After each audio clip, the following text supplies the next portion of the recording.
Assalamualaikum Ustadz. Waalaikumsalam warahmatullah. Apa yang harus saya lakukan?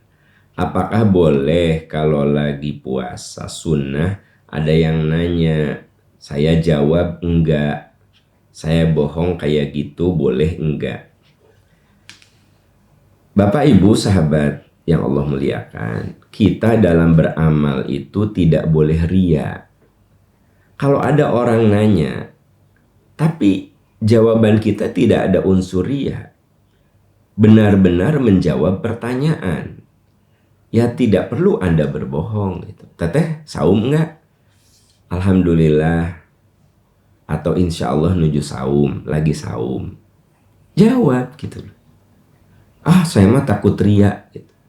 Ya ria itu kan kaitannya dengan masalah hati. Anda jawab itu ria enggak? Ya. Nah, coba Anda lihat di dalam surat Al-Baqarah 271. Al-Baqarah 271. Di situ ada firman Allah yang mengatakan, "In tubdus shadaqat fani imma hiya." Jika kamu menampakkan sedekah, itu baik.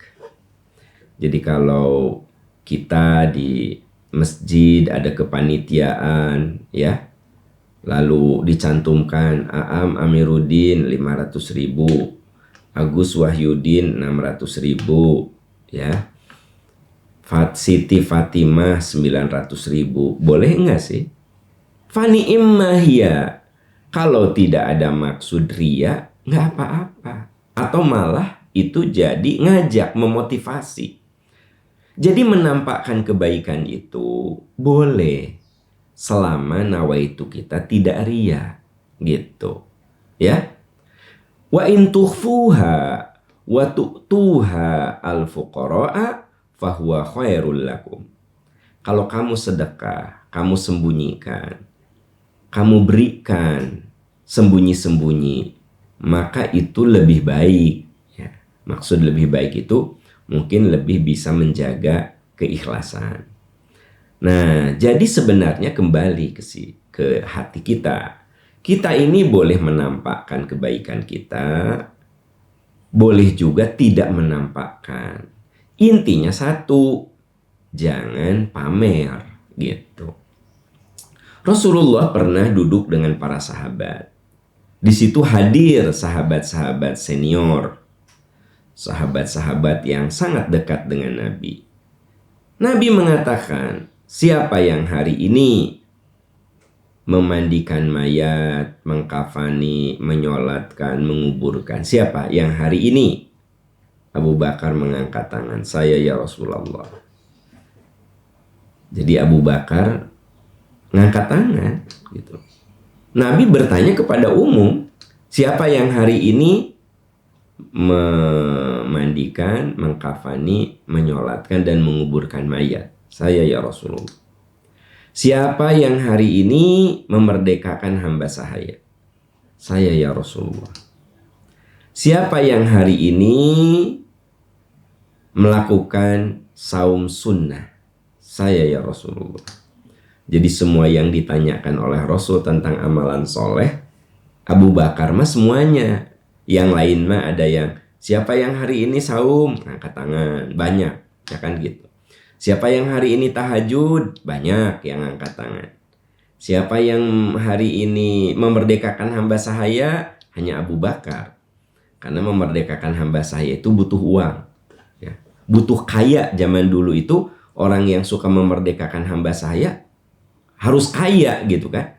Jadi orang jadi budak, ya. Nah, dibebaskan oleh kita, dibeli itu. Dan itu mahal sekali. Apalagi si tuannya itu ya tidak niat menjual. Nah, dia bisa ngomong seberapa saja, nggak ada harga pasar. Begitu. Seperti Bilal saat disiksa itu oleh pemiliknya, Abu Bakar bilang, daripada kamu siksa, sini saya beli. Ternyata orang itu menetapkan harga yang berlipat-lipat dari harga pasaran. Kalau pasarannya 1 juta, dia bilang sok bayar 10 juta. Abu Bakar bayar. Nah teman-teman, jadi memang jadi orang soleh itu indah kalau kaya. Ya, jadi soleh teh tidak identik kudu miskin gitu. Justru soleh yang sesungguhnya mah kudu kaya gitu. Seperti Abu Bakar, siapa yang memerdekakan hamba saya? Saya ya Rasulullah, gitu. Siapa yang sholat tahajud? Saya ya Rasulullah. Siapa yang saum? Saya ya Rasulullah. Siapa yang memandikan, mengkafani, menyolatkan dan mengantarkan ke jenazah? Saya ya Rasulullah. Nah, Bapak Ibu sahabat, ini Abu Bakar tidak bermaksud ria. Nabi sebagai murabbi, sebagai pembina, ingin melihat seberapa jauh kesolehan sahabat-sahabat terdekatnya, gitu. Jadi kalau misalnya ada seorang guru nanya, kamu puasa nggak? Puasa. Kamu tahajud nggak? Tahajud. Ya. Kamu baca Quran nggak? Baca. Itu boleh gitu. Ya, tidak apa-apa. Satu, kita tidak boleh ria. Nah, yang sering jadi penyakit sekarang ini, nggak ditanya, ngomong di Instagram, nggak ada yang nanya, ya. Ujug-ujug nulis aja di status WA, Alhamdulillah hari ini hamba bisa saum Kamis. Siapa nang nanya? Nah, itu ada unsur ria, gitu. Kalau saya tanya, ya Pak, saum Kamis nggak? Iya Pak, lagi saum. Kan ditanya. Ini ada kadang-kadang orang yang ujug-ujug nggak ditanya, nulis di status WA, Alhamdulillah malam ini hamba bisa tahajud. Siapa yang nanya? Nah, itu ria jadinya. Ya, makanya jangan suka memposting amalan-amalan soleh kalau tidak ada unsur mengajak. Anda memposting pengajian, tapi di situ ngajak, teman-teman minggu depan masih ada loh, rutin ini pengajian, yuk datang. Nah, itu kan mengajak. Ya, Anda misalnya memposting pengajian di Majelis Percikan Iman di Masjid Peradaban, Anda bawa anak gitu, satu rombongan. Nah, terus di bawahnya, teman-teman senang sekali loh ngaji di Percikan Iman. Pokoknya datanglah tiap hari Ahad jam 7.30 udah mulai. Kan itu mah ada ajakan ya, gitu loh. Nah, ini mah itu yang apa ya, nggak hujan, nggak angin, nggak ada ajakan gitu ya. Ujug-ujug memposting gitu, Quran difoto, diposting, Alhamdulillah bulan ini hamba bisa khotam ya Allah. Tak, itu ria jadinya. Nah gitu teman-teman. Jadi kalau ditanya, Anda boleh jawab jujur gitu. Kalau nggak ditanya, jangan memposting gitu.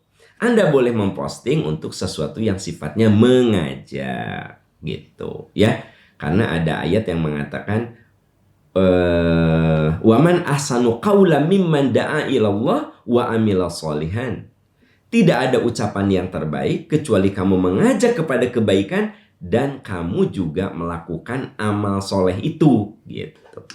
Jadi kalau orang memposting pengajian, dia mengajak wa amila sholihan, nah itu masih boleh ya.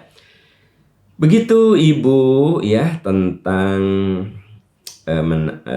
menampakkan kebaikan.